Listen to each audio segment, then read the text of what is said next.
Lee Riposte muling nagbigay ng health update. Muling nagbigay ng health update ang Pinoy Big Brother 8 finalist na si Lee Riposte patungkol sa kasalukuyang kalagayan ng kanyang pangangatawan ngayon sa gitna ng pakikipaglaban niya sa kanyang mga karamdaman. Ibinahagi ni Lee Riposte ang mga pagsubok na kanyang kinakaharap dahil sa kanyang kondisyon sa kalusugan at kung gaano na siya ngayon nababahala dahil sa nangyayari sa kanya.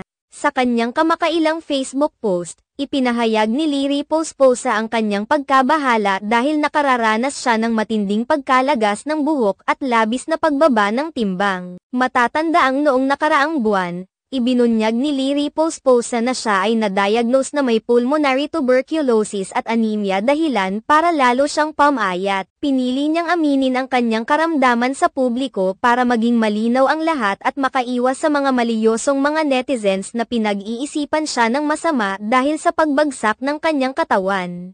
Inamin rin ni Lee Riposte noon ang kanyang paghihirap maski sa paggalaw na kailangan pang may umalalay sa kanya at inamin rin niya na nawalan na siya ng ganang kumain. Mahirap gumalaw at mahina yung katawan ko pati paglakad minsan kailangan ng alalay dahil parang matutamba ako at wala din akong ganang kumain parang malapit na mag-bye-bye kapagod mag-will miss you. Na lang kayo ng advance para malaman ko sino talaga may paki sakin joke lang laban pero gusto ko lang din po sabihin na hindi po talaga ako buntis sinasabayan ko lang po yung mga taong nagsasabing buntis ako sorry po sa mga nag-expect at napaniwala ko hehe yun lang God bless. Pag-amin noon ni Lee. Sa isa pang post, ibinahagi niya ang mga larawan ng kanyang mga nalalagas na buhok at nagpahayag ng pag-aalala tungkol sa kanyang kalagayan.